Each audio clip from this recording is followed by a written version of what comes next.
Welcome, gentlemen, to another episode of LEG TV. It is round 2 of the playoffs. I am in such a good mood. Christmas is right around the corner.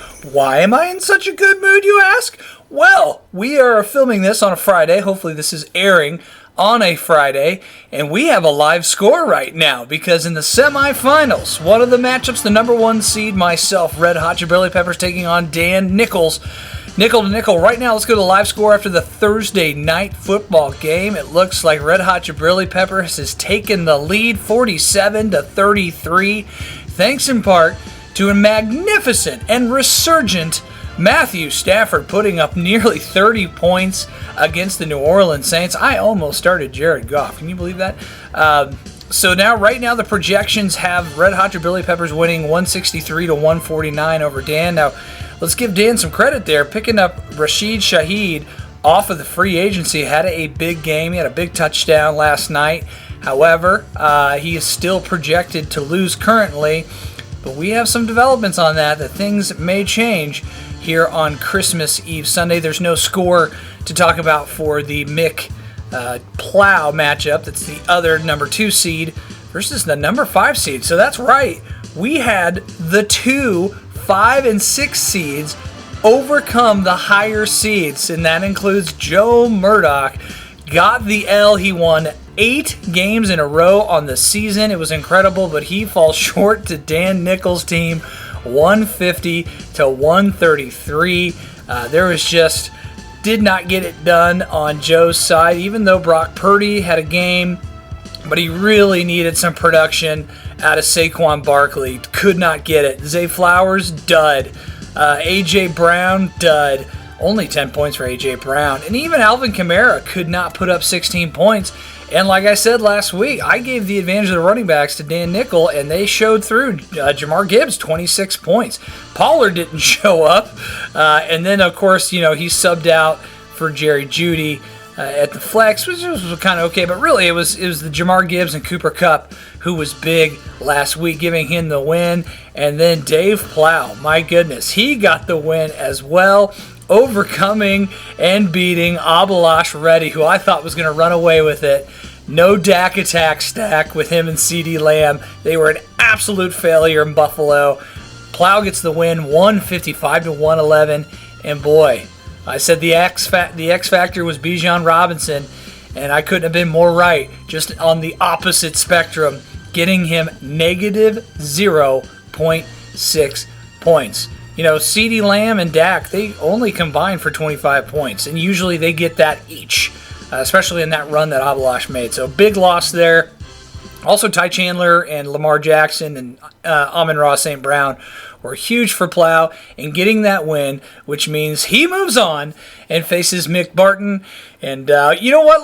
Why don't we dive into that matchup right now? Let's go into that matchup since we don't have a live score yet, because some things aren't looking good for Mickey Boy. Here's the semifinals. We are here. It is round 2 of the playoffs. Mick, the number 2 seed, taking on Plow, the number 5 seed.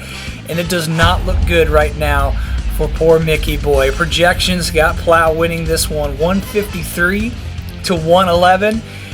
And really, it's the theme all year for Mick has been injuries. Keenan Allen has been ruled out. The Chargers are donezo anyways. Everybody's hurt there. They don't even have their quarterback. I don't even know why they're going to dress Austin Eckler other than he's trying to get a contract. So it is not looking good. Can we compare the roster here? I got to try to find some sort of bright spot for Mick here. For God's sakes, he's using Mullins at quarterback. That's not good. And he still has Keenan Allen starting. I assume he's probably going to replace him with Josh Palmer. But as we look down the roster, I see every position as Plow. We look at the quarterback, obviously Lamar. The wide receivers, even though he does have Diggs, that's his only guy, and for some reason has him in the flex right now. I like receivers. The running backs could, I'll give the advantage to Mick there, especially with Chuba Hubbard. You're welcome, Mick. Tootin' the Chuba Tuba. Getting a lot of work there in Carolina for an awful team. Him and Montgomery, I like them better than Williams and Chandler. But it's not enough to overcome. Hawkinson, again, advantage Plow at the tight end. Stephon Diggs versus Garrett Wilson. I assume Mick's going to probably put somebody else in the flex there, getting Keenan Allen out. So whoever it is, I'm looking at the bench. I don't see anybody that is going to be better than Garrett Wilson, and that's a low bar for Mr. Mick Barton. Man, well, I mean, really, if this is going to happen, Mickey Boy is going to need a huge performance from Stephon Diggs. I'm talking like Tyreek Hill production. We're going to a stud player now that Keenan Allen is out. He needs massive production from Diggs, and hoping that a lot of other players on Plow's team totally tank it. Looking at Plow's team, really, I think Ty Chandler, to me, is really, if he gets at least 20 points, this game is over, and Mickey doesn't have a chance. I think Ty Chandler is his X factor for Rocky Bitches there. They are against Detroit. It is at home, and he had a great game last week. So, unfortunately, Meg, I think the projections, they're going to hold pretty true. This looks like it's going to be a blowout, and Plow might return to the championship after being robbed from last year. He predicted it too. He said he was going there. It looked like he wasn't even going to make the playoffs at one point.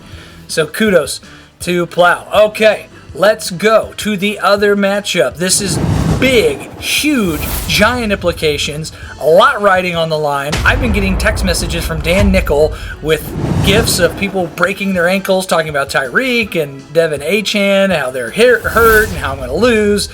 He's been tormenting me all week. So this has huge ramifications. Dan Nickel and myself have a long history of fantasy football rivalry. I did beat him this week, or this season. However, 2 championships have been taken from me because of nickel to nickel. Let's look at the matchup here. We already did the live score. I'm going to run down the QBs. I'm going to run down the running backs, the wide receivers, and see where the advantage is. And we got some big news, though, for Dan. Jonathan Taylor does look like he is coming back, and with Zach Moss injured, he may be the bell cow against Atlanta, even though he's going to have a giant wrap on his thumb. Will that cause some fumbles? I sure hope so, but not in a Colts losing way, but more of a fantasy purposes anyways.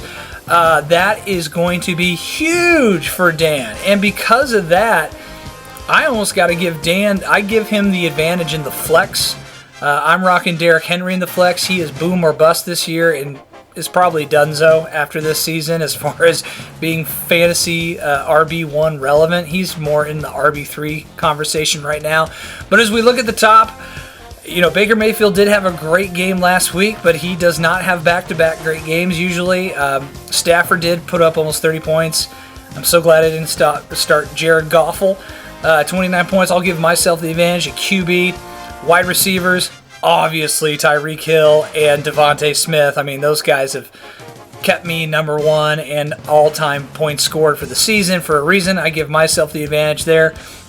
The running back, Kyren Williams did not have the points he was projected to have. He was projected to have 19, only grabbed 18, so a little bit off, but he usually scores 25 points a game. I'm going to give Dan the advantage here at running back.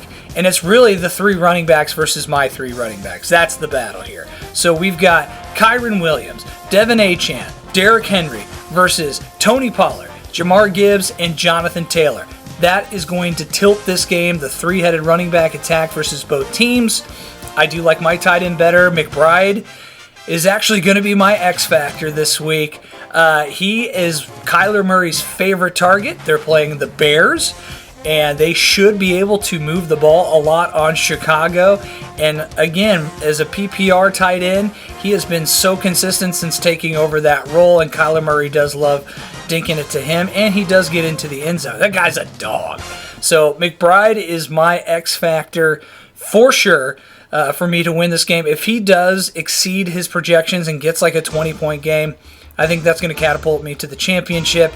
And as we go over to Plow, Dan's team, I'm giving it to Jonathan Taylor. It's the X factor here, because what Jonathan Taylor are we going to get? Are we going to get him splitting timeshare with Trey Sermon? Is Zach Moss going to play? There's a lot of question marks here. I would be scared to touch anybody in the Colts backfield, but you're taking a risk here like Dan is to put him in the starting lineup because of coming off a thumb injury, and the Colts need Jonathan Taylor for the long haul because they have playoff they have playoff hopes, which I never thought I would say that. But Jonathan Taylor needs to have a Jonathan Taylor game to overcome the projections to give Dan Nickel the win. Now, here's my prediction. Because, again, I've been in this situation before. I've played Dan many, many times. Tyreek's a little hurt. Devin Achane, a little hurt. It's a meaningful game against the Cowboys. I think Jonathan Taylor, of course, him coming back healthy now, he's going to have an unbelievable game. I look for Baker Mayfield to be un-Baker and have an unbelievable game against the Jacksonville Jaguars, who desperately need a win. And Pollard and Gibbs, I bet they both go off. It just written all over this matchup is a Dan upset. And that's every time I play him, I get upset. Both mentally and physically and fantasy football-wise, I just slam my head against the wall because I should win this game. However, just because of past experience, I'm taking Dan Nickel. I think it's going to be a Plow Nickel final, and I couldn't be more disgusted at that outcome. It makes me want to puke. So anyways, let's go to the Hoffa Bowl matchup. That's right, I haven't forgotten about the Hoffa Bowl. We have the first time ever Adam Barris in the Hoffa Bowl contention versus the former two-time Hoffa Bowl winner, Nick Shook. And boy, Nick!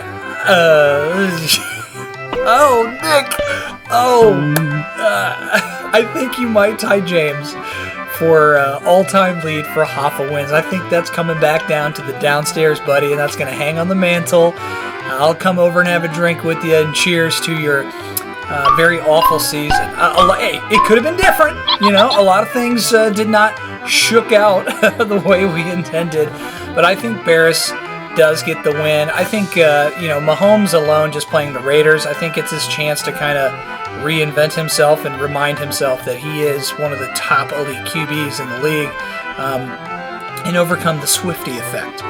So I am taking Adam Barris to win and Nick Shook to win the third Hoffa Award. Oh, my goodness. Well, that is this week's playoff rundown.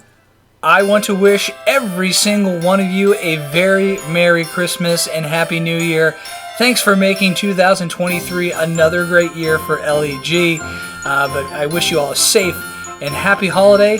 And now, my favorite holiday scene of all time. Enjoy.